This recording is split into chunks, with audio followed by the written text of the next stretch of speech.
Welcome to the newest edition of the Skate Sessions podcast. I am your host Bill as always, and before we get started today, I just want to say I'm sorry I haven't uploaded anything in a while as the summertime was insanely crazy, and I'll get to why in a second. This episode is in remembrance of our longtime friend and supporter DEVERON Nelson. We lost him at the end of August, and we will forever remember him as one of the most wonderful and funniest people to ever exist. So rip in peace, buddy. We will forever miss you, and if you knew him, then please leave your best memories of him in the comments below. And we also dedicate this episode to the skater girl who lost her life trying to subway surf with her friend in New York, and also to the owner of Ron John's Surf Shop who passed away. So please join us in a 10-bell salute to honor them, and we will be back afterwards.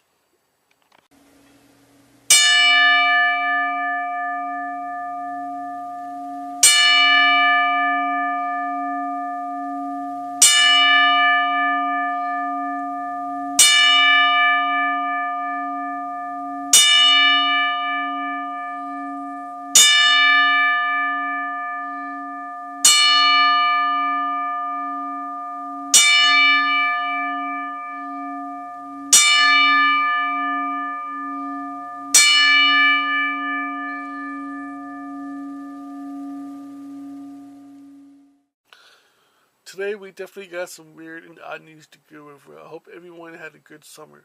We got non-stop rain where I live. We have some weird news stories this week from xgames, the boonies, and some random ass companies who have decided to get into the skate game, so let's get to it.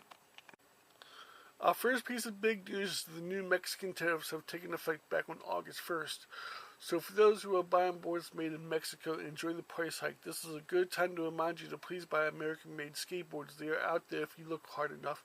China's current tariffs on sporting goods, including skateboards, is between 10 and 40%, but changes as the days go by. And Mexico recently approved a 50% tariff on made-in-China products.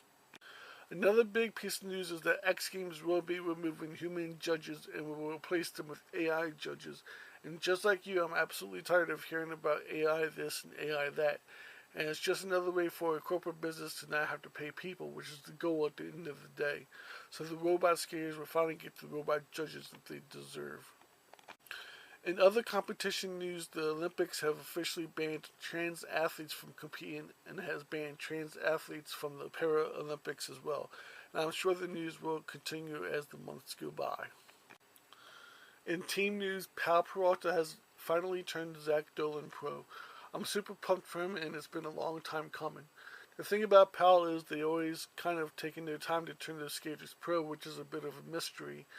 But as someone who has had good personal friends who have skated for POWELL, it always seemed to me that they always wanted to make sure that you earn your pro status. And as I mentioned to someone a few months ago, having your name on a POWELL board is the most prestigious honor you could have because outside of Dogtown, they're about as OG as you could fucking get, so congrats. Now for some weird, wacky news. The drink company called Minute Maid has gotten into the skate game and has signed Deshaun Jordan as their first team rider. I don't know how the fuck this even came about, but it's whatever. We all need something to drink. But I guess it's best to be a Minute Maid than a Minute Man. Also, Guess Jeans is now also in the skate game as they have signed Alex Bidler to their team, which is another head scratcher. But everyone wants a piece of the pie. But I'm not exactly shocked since Ralph Lauren has a team as well. Maybe Fubu or Fab Forum or Pink will be next. Cody Mack is now skating for the Boonies, which is a random fit, but he kind of fits the image. I'm not sure what his political leanings are and don't care. But I think he probably could have done better, but it is what it is. And also in other news coming out of the Boonies camp is that Jason Ellis has officially signed on. And I have to ask this question. Why the fuck is he now in POWELL's Legends division? It's where he belongs.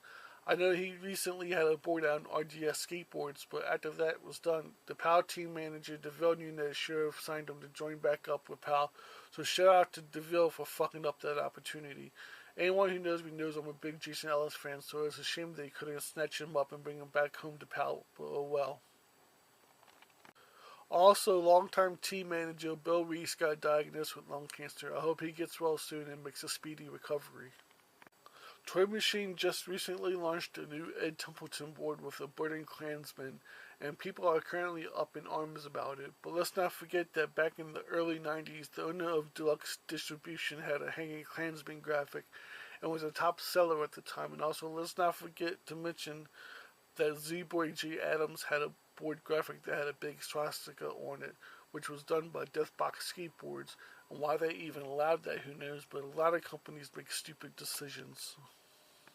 Also in weird news, Authentic Brands Group, better known as the current owners of Element, Billabong, Airwalk, DC, etc., has bought the majority stake in Guess Jeans. Also, the dad of Bryce Retstein has come out and spoke out against trans athletes and said that biological women who let them compete in their contests deserve to have their prize money and medals taken from them, since they are allowing them to compete in their contests. Tell me in the comments what you think of what he said. Do you agree with him or do you disagree? And for our last bit of news, Dan Corrigan is now pro for PERALTA. Me and him go way back, so I'm stoked for him. I'm glad to see that POWELL is no longer taking forever to turn people pro like they used to. And PERALTA skater Kelvin Hoffler is now skating for Skechers and has left Karayuma behind. And Alec Majerus has left Flip Skateboards to ski for Arbor Skateboards. Also, Paul Schmidt has closed down the PS Sticks office after 40 years. If you don't know who he is responsible for the majority of crappy Mexican-made skateboards in the industry, such as Black Label, Alien Workshop, Habitat, Flip, Primitive, and many others. And Cyril Jackson is now on 2-cent skateboards, and Element Skateboards is now being sold at Walmart. And Luan Oliveira has called it a day with Flip Skateboards and has parted with them after 18 years. And Beatrice Doman is all fucking awesome, and Blind Skateboards is coming back. And Woodward West Skate Camp has closed its doors after 2 decades, and no reason is currently known, but if I had to guess, I'm guessing they couldn't keep up with the bills. This is it for now. Thanks for listening. We will be back later with another episode. Be sure to like this video and subscribe and tell your friends. But before we go, here's a little PSA. Please stop fucking chasing internet clout. It isn't an actual thing. You need to stop putting your life in danger just to get famous on the internet. It isn't worth it. And to the parents out there, keep an eye on your fucking kids. You sorry excuse for parents.